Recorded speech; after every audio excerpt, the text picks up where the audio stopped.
अपराधों पर आज बढ़ रहे हैं अपराध, तो क्या कर रहे हैं मानवाधिकार।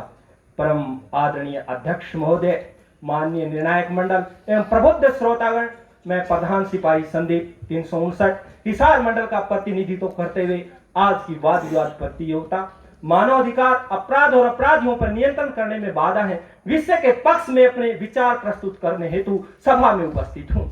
मानवाधिकार शब्द सुनते ही प्रतीत होता है कि मानव का हक, और वो हक उसे जन्म से ही प्राप्त होता है, परंतु कुछ शैतान लोग तो उस मानव को यानी उस लड़की को जन्म लेने से पहले ही मार देते हैं, उसे पैदा ही नहीं होने दिया जाता।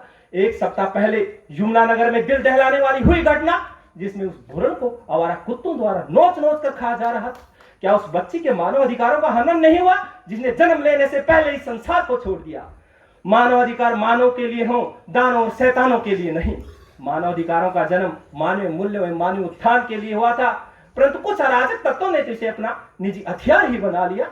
और जब पुलिस ऐसे शैतानों को सबक सिखाने के लिए कार्रवाई करती है, तो हमारे मानव अधिकार होने के हक में खड़े हो जाते।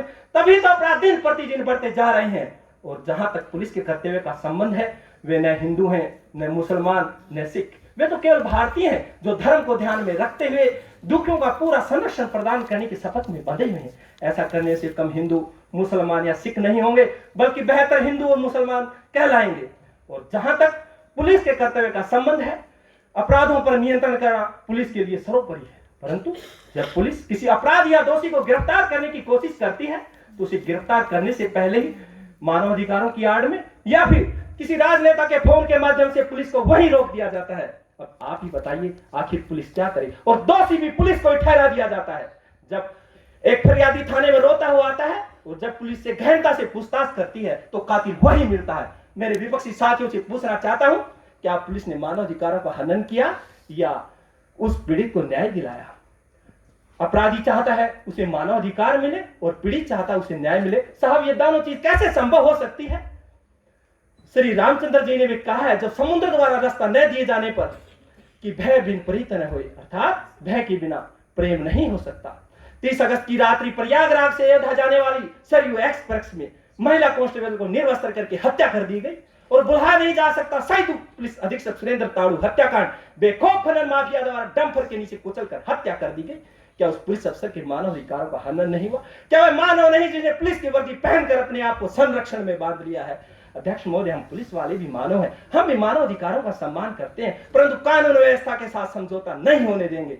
गीता में भी भगवान श्री कृष्ण ने कहा है, धर्म की रक्षा के लिए यदि शस्त्र भी उठाना पड़े तो सही है। और जब पुलिस वाले उन शैतानों को सबक सिखाने के लिए दौरान अपराधी मुठभेड़ शस्त्र उठाते हैं, कोई अपराधी माना जाता है, तो हमारे मानव अधिकार उसी पुलिस अफसर को निलंबित नोटिस थमाकर सलाखों के पीछे भेज देते हैं। क्या उस अपराधी ने अपराध करने से पहले नहीं सोचा कि जिसे वह नुकसान पहुंचा रहा है, आखिर वह भी मानव है? ऐसे भी उस अपराधी को मानवाधिकारों का कोई हक नहीं।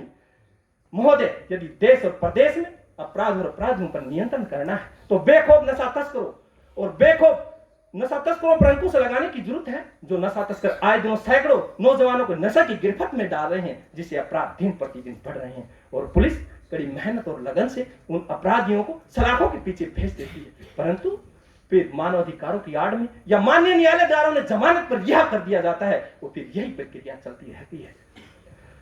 मैं इस मंच के माध्यम से कहना चाहूंगा, अपराधों पर नियंत्रण करना केवल पुलिस का कर्तव्य ही नहीं, अभी तो समाज के प्रत्येक नागरिक का कर्तव्य भी है। पुलिस तो कानून व्यवस्था लागू करने वाली एक छोटी सी इकाई है, जबकि हमारा समाज इसकी सबसे बड़ी इकाई है। जब तक हमारा समाज पुलिस का सहयोग नहीं देगा, तब तक ये समस्या बनी रहेगी। और हमारे मानव अधिकारों को भी ऐसे अपराधियों को कड़ी से कड़ी सजा दिलाने में सहयोग करना होगा, ताकि कोई भविष्य में ऐसा करने का साहस भी पैदा ना कर सके। और हमारे मानव अधिकार, पुलिस, इन सभी को मिलकर एक दूसरे का सहयोग करना होगा, तभी इस समस्या पर निजात पाया जा सकता है। और समय की निजात को ध्यान में रखते हुए कहना चाहूंगा, कभी ठंड में ठिठुर कर देख लेना, कभी तपती धूप में जल कर देख लेना, अरे कैसे हिफाजत होती इस मुल्क की, कभी वर्दी पहन कर देख लेना, कभी वर्दी पहन कर देख लेना।